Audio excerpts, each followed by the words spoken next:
What's up, everybody? Welcome in to the Week 7 edition of The Breakdown. Phil Perry, Ted Johnson. Ted, we have a lot to talk about on tonight's show. We will go over the X's and O's, but I first have to ask you, what do you make of this quarterback situation right now for the Patriots? Oh, it's fascinating. It's unlike anything I've really ever seen, and it's really surprising that Bill Belichick, who hates controversy like this, particularly at that position, it's almost like he's stoking the fire of controversy. So right now, this team is at a crossroads, Phil, and particularly at the quarterback position, they need to have declared who the quarterback's going to be so they know who's going to lead them forward. Based on what we heard from Bill Belichick this morning, sounds like there's still some uncertainty as to how things may progress moving forward. Let's take a look at how the Patriots offense performed with Mac Jones at the helm on Monday night. Not much going on. The Patriots opened the game with back-to-back 3-and-outs. Then after Jones used his legs to move the chains on the Pats' third possession, he threw that costly interception that we've been talking about all day. It was the last play of his night. So I asked Bill Belichick after the game if Jones was benched because of the pick. Here's what he had to say. We had planned to play. I told the quarterbacks that we were going to play both of them. So we did. And so was the plan for 3 series? It just seems when his last play's an interception, it looks like a benching for performance. That's not what it was, but you can write whatever you want to write. That's not what it was. Coach Belichick, had a really good plan for us, and obviously that's kind of internal stuff, but I understood the plan and what was going to happen, and obviously wish we got off to a better start, and I played a little bit better. You can't really look back in the past, and obviously the game, wasn't good by any of us, and starts with me. It's time now for Board Games, brought to you by John Sewer and Drain Cleaning, the name to know when the drains don't flow. Ted, we just heard Bill Belichick and Mac Jones talk about it. It's the play that led to the decision that we're all talking about today. It's Mac Jones's interception. We want to get you to break down the X's and O's of this thing. So you have cover 3 cloud written at the top of the board. What's it mean? Yep. So cover 3 cloud is the coverage that the defense is playing on this play right here. It's a 3-deep look, okay, but they get to it a little bit differently than maybe what your typical cover 3. They, in the pre-snap, so Mac Jones, to him, pre-snap, it looks like cover 2. 2 safeties deep. That's usually the sign. Cornerbacks are up. However, what could have been a tip to Mac is that this cornerback on this side was really aligned a little bit deeper, kind of almost tipping off that it might be something other than cover 2, okay? So that's important to know. On this side, the cloud is when you have a cornerback changing responsibilities with the safety. Now he has curl to flat. This DB has curl to flat, okay? And he changed the responsibilities with this safety, so he jams this receiver, Tyquan Thornton, who the Bears were really worried about because of his speed. So they wanted to get a cornerback up here to really jam him. They did that. So he does an inside release, and they gets jammed. This cornerback now goes to curl to flat. This safety, post-snap, instead of it being a cover 2, he now goes wide to make it a third. This safety comes to the middle of the field to make it a third right here. So it looks like cover 3. And this cornerback drops straight back to make it a third. So that's the coverage. Mac Jones gets fooled. He thinks it's cover 2. He throws right into double coverage here on this cover 3 cloud right here. He does not see the safety. And part of the reason he threw a bad ball is because of pressure he got on the inside. So if you notice, if you look at the game film, Marcus Cannon, who's now playing right tackle, he lines up a little bit wider than he typically does. And that's a little bit of a tip-off. He shouldn't have done that. At the snap of the ball, Travis Gibson, this defensive end, number 99, does a great job of getting right inside quickly, okay? He gets right inside. He beats Marcus Cannon quickly. And this is where Mac Jones feels the pressure, and he escapes the pocket. And when he leaves the pocket, I think that's where he gets a little bit rattled. He throws off of his back foot. It's that initial pressure that gets him out of the pocket initially, and he throws it into bad coverage. He thinks it's cover 2 when it's really cover 3. And you got to give him credit. The Bears did a good job of disguising their plays and getting pressure on him enough throughout the night just to keep him off his game. A decision that Mac Jones would like to have back, I'm sure. Some play along the offensive line that they would like to have back, I'm sure. And the result is it was Zappe time the rest of the way for the Patriots. Okay, no matter who was in at quarterback last night, the Patriots' offensive line not helping all that much. Pro Football Focus graded the Patriots' pass blocking as the 4th worst in the NFL in Week 7. The only teams with lower grades, the Broncos, Titans, and the lowly Commanders out of Washington. It was the Patriots' worst pass blocking grade of the season from PFF. And so, Ted, let's get into that, right? We've talked a lot about the quarterbacks, and this, of course, Ted-Nique is presented by Shaw's, perfecting the art of fresh. We're talking a lot about the quarterbacks, but the play around them, not always perfect either. So we're going to talk about Marcus Cannon and what happened that led to that pressure that flushed Mac Jones out of the pocket, led to the interception. Yeah, Phil. So the offensive line for the Patriots, I thought they kind of had their leakiness kind of buttoned up a little bit, because they started off a little bit leaky to start the season, and they kind of figured out. And then this last game, not the best performance. Marcus Cannon, who was really on the street just a few weeks ago, is playing in place of Isaiah Wynn at the right tackle spot. And on this play, Isaiah Wynn, who's the right tackle. All right, the right tackle. Let me try to get in a right tackle stance. This is usually what it looks like. Do your right best, here. Marcus Cannon here. I got you. You were taught as a tackle on pass plays, you got to do a kick step, all right? And you got to get out fast so that you can get to where the rusher is.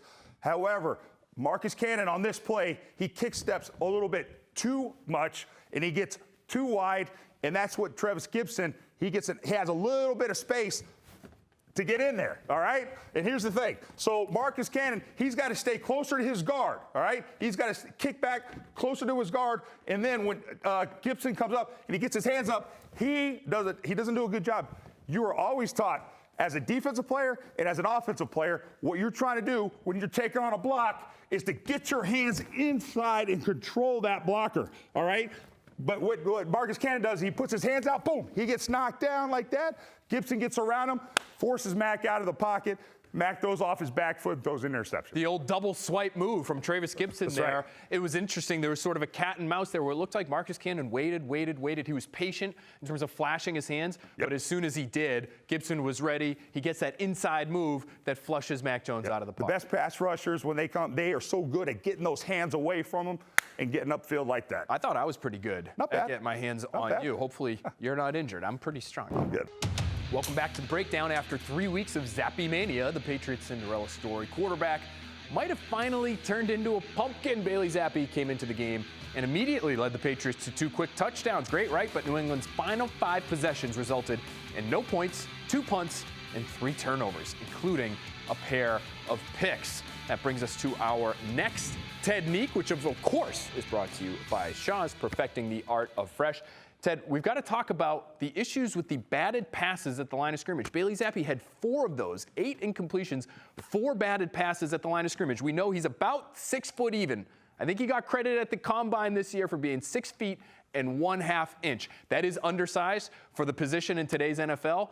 Why do you think he has this issue, aside from the height, with these batted passes? Yeah, well, I think a big part of it is the height. You know, when you stay in the pocket, I think Bailey Zappe, I think going into this game, he only had 1 batted pass. So not bad when you consider, his height. He's only 6 feet tall. And so what Bailey Zappe needs to do is find more space and more kind of alleys, if you will, by shuffling more to the side, finding lanes that you can throw into. And here's what happens a lot to Bailey Zappe, because he tries to get the ball out fast. And defenses know that, okay? They know they're trying to get it out fast. And so a lot of times these rushers are taught, don't waste yourself going upfield, all right? A lot of times it's just a 3-step drop, or he just gets the ball, play fakes, and then throws it. So as you're taught as a defense, if he said the ball's going to come out fast, here you go. It's snap of the ball, say, hey, you come around and start, you jump up. Just jump up quick. I mean, right when you see him pull it, just jump up. And that pump fake right there,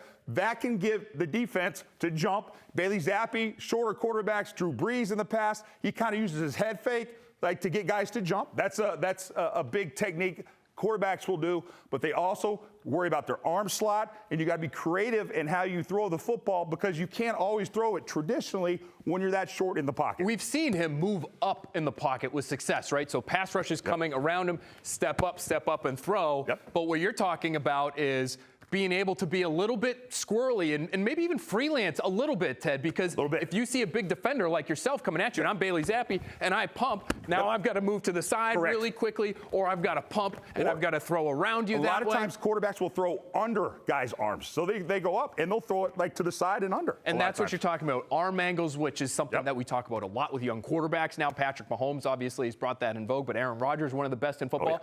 How about Justin Fields last night on that screenplay? If you're Dietrich Wise and I'm Justin Fields, He's got a screen out here.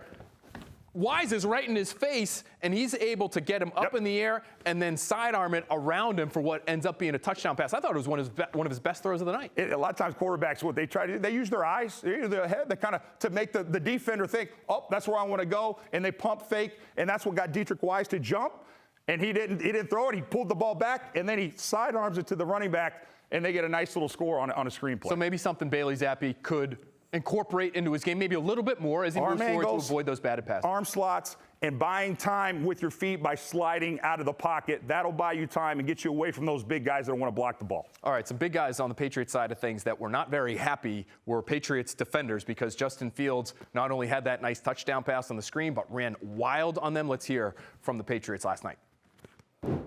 They just played better than us. They attacked us in the quarterback run game, kind of like Baltimore did. Showed like some repeat plays that kind of beat us in the past. And they just wanted the game more. That's just what it comes down to. We played terrible. This was embarrassing. Everybody got to take a look in the mirror and decide what we want to be going forward. Because like I said, we do have a good football team, but we didn't play like it tonight. Strong words from one of the strongest guys in that Patriots locker room, Devon Godshaw. My report card is brought to you every week by the Massachusetts School of Law. Some ugly grades on the defensive side, on the offensive side after a ugly Monday night loss. Notably, that defensive line and the linebacker group, the front seven, they struggled containing Justin Fields all night. And that's where we turn for our next breakdown. Back out here for Board Games, brought to you by John Sewer and Drain Cleaning. The name to know when the drains don't flow. Ted, some ugly grades there for the defensive line and the linebackers. We have to take a look at one play that helped lead to those grades. It was the touchdown run by Justin Fields early in this game. You've got keep sweep written at the top of the board. I know you feel like the Bears really worked over the edges of the Patriots defense on Monday. They did, Phil. It was a concept they came in with. They were going to pound the perimeter, the Chicago Bears, and they had a lot of success getting yards on the outside, easy yards, okay? And they do a great job. Anytime you're inside the red zone, inside the 10-yard line, which the Bears were, they're on the 3-yard line here. Teams like to use a lot of play action, misdirection, because it just makes it easier to get into the end zone. So they do that with this wide receiver. They do it a bunch formation right here. These are tight formation by these receivers, which should be a tip to this guy right here, Matthew Judon, who had a great game rushing the passer, not so great against the run. So he's got to be very cognizant of the alignment by these receivers. It's a tip-off that maybe the play's coming to you. But they do a good job of putting this receiver in motion right here, like a jet sweep motion, all right? And so that triggers Miles Bryant right here. He was going to maybe go with him. I think it was man-to-man, but he passed off his coverage as he goes in motion right here on the jet sweep. Justin Fields does a great job of play action fake to this wide receiver to make it look like he's going to hand it off. He keeps the ball when it's snapped to him, okay? And we are off to the races. They do a great job. The Bears do a great job. This guard, his responsibility is to reach block this D lineman. How can this guard reach this D lineman? And how can this tackle? His job is to block the cornerback right here. How do they do it? They pull. They pull and they pull. And that's how they get leverage on these guys. And they were able to seal this Dietrich Wise. Dietrich Wise, thank you, right here. They was able to seal Dietrich Wise when they pulled around and sealed him. Here's the key. Matthew Judon, he's got to get his eyes up and see the receiver that is right here. At the snap of the ball, these two receivers right here, they double team him, all right? And they seal him inside, and then this receiver works up to Phillips right here, Adrian Phillips. Right, yeah. And so Matthew Judon cannot get washed down. He's got to fight over that. He gets pushed in. Adrian Phillips gets pushed in. Miles Bryant, it's you, buddy. It's you and the quarterback. You got to make that play. He overruns it. He cuts it up inside for an easy touchdown. This kind of concept where you block down, kick out, pulling the guards and tackle. This was a concept they ran all game long, had a huge success getting easy yards on the perimeter. And I can tell you, playing for Belichick, he can't stand when teams get easy yards on the perimeter, and that's what happened to him all night. Bill Belichick told us last week, when Justin Fields runs, usually it's not a designed play. It's a scramble off of a pass play. But on Monday night, they had all kinds of design runs to throw at the Patriots. Patriots couldn't stop them. Ted just said it, the touchdown run, just one of many plays on which the Patriots found it a tough task to bring down Justin Fields. These numbers are presented by your New England Ford dealers and Ford trucks built Ford tough. On the night, Fields had 14 carries for 82 yards. 6 of those carries were for first downs, all but one of those coming in a third down situation. After the game, Matt Judon talked about the difficult challenge Fields presented the Patriots defense. You get up the field too much, get blocked out, and it's a wide open B gap. And so as rushers, all 4 of us just got to communicate, be on the same page, and have each other's back, and not give them those lanes that he had tonight. This brings us to our final Ted-Nique of the night, presented by Shaw's Perfecting the Art of Fresh. Ted, if you're wearing a long face the way Matt Judon was there, even with all that drip you've got going on, that tells you what a tough night it was. Yeah. But talk to us about playing the edge and setting that edge on those types of plays, that pin pull action that the Bears were throwing at the Patriots. It's not an easy job for the outside linebackers, but the outside linebackers in this Patriots defense are always taught to set the edge, to make sure that you are the outside leverage, that you turn the ball inside. Because when you lose leverage and they have a corner to run around, those are easy yards that Belichick hates giving up. All right, so in this play that we're talking about, the 3-yard touchdown run from Justin Fields, it was a play they ran all night long. Different variations of it, different tweaks to it, different formations, but the idea is the same here. So here's what Judon did. Again, great game, rushing the passer. And a lot of the linebackers struggled in this area, but he's the outside linebacker. There's a tight split by the wide receiver. Alert. They should be telling yourself, and the guy should be telling you, hey, watch the tight split, watch a crack block. That's when it's a tight split. That's usually kind of what's going to come. And so Matthew Judon, as the outside rusher, he really should have his attention on him before the snap. He doesn't, and I think it cost him. So the snap of the ball, this receiver comes down and blocks him, and instead of getting your eyes to him and dealing with this guy, he lets him get pushed down, and then it's too late at that point. Then he tries to fight over and get around. He can't get there. What he's supposed to do, Phil, at the snap of the ball is alert, watch this guy. At the snap of the ball, he comes, go, boom, and get upfield, and then get his upfield shoulder and get upfield like this so that you can turn the ball back to where your help is. You're always taught as a defense, defend from the inside out, push the play out to where your help is, and if you do that, you will you'll be better for it. And he should, at his size, against some of these smaller receivers that are really just trying to earhole him if he's not paying attention. Right. At his size, he should be able to, as you just did to me, spin those guys around, dance with them, really kind of control them however he deems fit. Correct. To stop that play getting to the edge. You don't want to turn on the film, and they're in the linebackers meeting, and they got the wide receiver, crack blocking. 200 pounds versus 265. It's like, this wide receiver, you're going to make him pay. You're going to get in here, and you're going to get his head so he's bobbing like this, and you're going to get upfield, and you're going to turn that ball back inside. You never want to get seal blocked, crack blocked by a wide receiver. That's not good. And if you're a wide receiver, you never want to flip on the film and see your head bobbing back and forth because you're being ragdolled by another grown man. That's a hypothetical question, so let's see, where that is and what that is. Given the dynamics of how everything happened last night with the fans obviously chanting for Bailey and the way things happened with Mac, are you concerned that last night could be problematic in terms of his development and confidence? No, I think Mac has plenty of confidence. Monday Night Spotlight is presented by the Yokers Company, proud sponsor of the New England Patriots. Ted, we've heard a lot from Bill Belichick over the course of the last 24 hours or so on the radio, last night after the game, this morning with reporters. Who's going to be playing quarterback for the Patriots when they see the Jets next weekend? I would be shocked if it's not, if it's not Mac Jones. I just feel like there's so much invested in him. He's your first-round guy, and I think Bill wants to see his high draft picks shine. So my guess is it's going to be Mac Jones. Why won't he then commit to Mac Jones when he's given the opportunity today, as he was, where he's asked, when Mac Jones is healthy, is he the starter?